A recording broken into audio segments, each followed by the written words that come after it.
I just found an amazing domain-specific deep research application that is completely open source. And today I'm going to go over this and explain how it works under the hood. By the end of this video, you will learn how to build stateful agentic systems where each agent handles a different research task. And you will also learn how to utilize third-party search API like Tavily. Now, if you want to try out this application for free, go ahead and enter tavily.com in your browser and register to get your first 1,000 API credits for free. Once you do that, you will get access to this use case called Company Research Agent. And if you press on this button, it will take you to the open source GitHub repo. Now, let's look at the diagram here that I made for this project. So this entire application is built on FastAPI in order to create our API, and it also uses LangGraph to manage the state throughout the entire workflow. And for the search tasks that we have here, we're using Tavily API. After the main search functionalities, we use Gemini API for collecting and synthesizing all the research data that we have. And at the end, we're using OpenAI API to create our final report.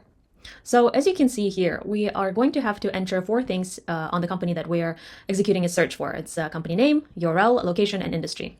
After that, we use Tavily extract API endpoint to ground our search on the company name and information that we provided. And after the grounding, we can see that we're using Tavily search API endpoint to further include the detailed search here. So each of these nodes, so again, since this is a LangGraph, it's a graph representation of the workflow, meaning that each of these processes are represented as nodes, and we're going to look at it in the code later. In the backend, it's going to execute all of these searches in parallel. Afterwards, we're going to have a creator check whether we have all the subqueries that are relevant to each analyst, and if there are, we're going to continue the workflow. And now let's get into the backend code.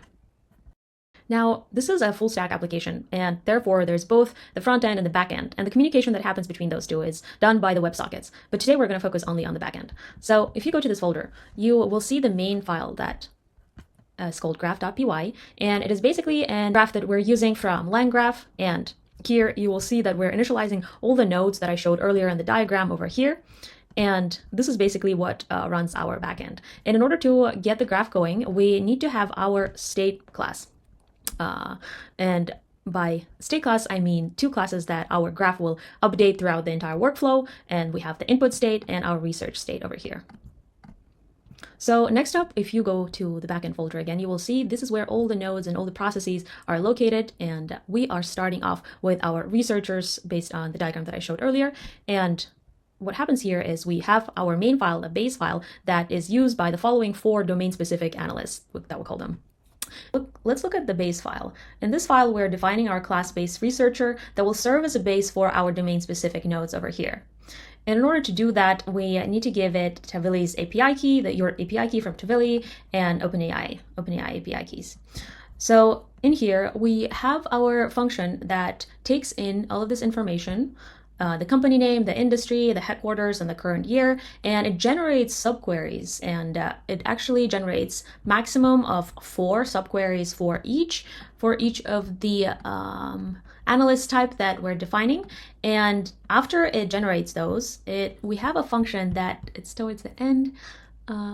We have the search document function that executes all Tavily searches in parallel at maximum speed, and towards the end, it returns a dictionary that contains all of this information. Now let's go over to our domain-specific researchers. One of them is a company.py file, and if you go to each of them, you will see there is a specific prompt that will help the program to run and generate the queries based on the analyst. Now let's go back to our drawing. So what happens after we get all the initial search results from our domain-specific nodes is that we need to run this collector node to identify whether we have all the relevant information according our data model in the beginning. So it basically checks whether we collected all of the relevant information, and check each type of the research data as well, and returns the research state that I showed previously.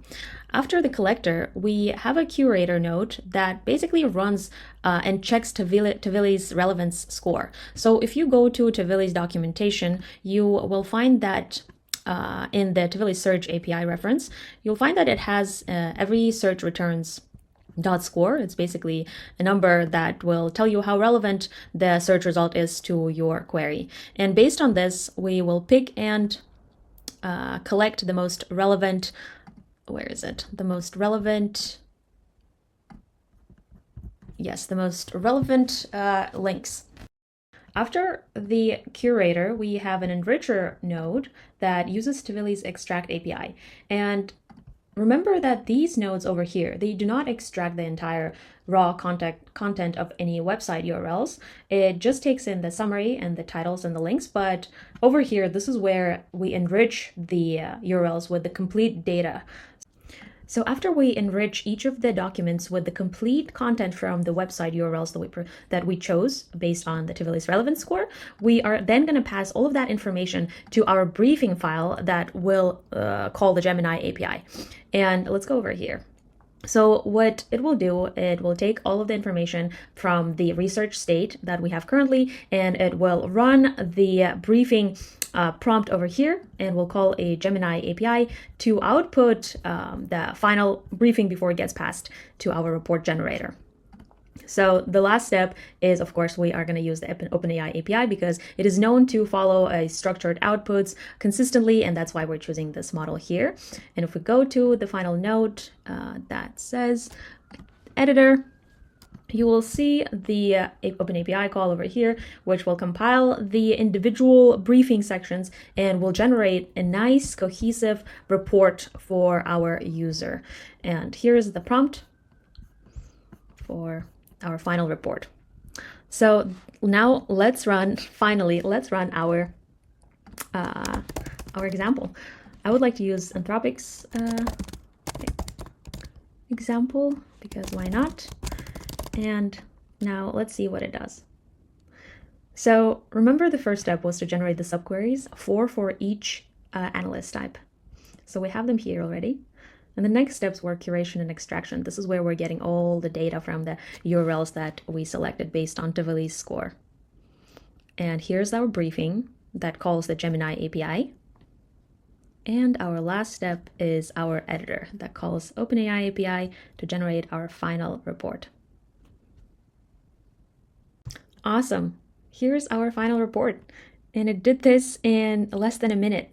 So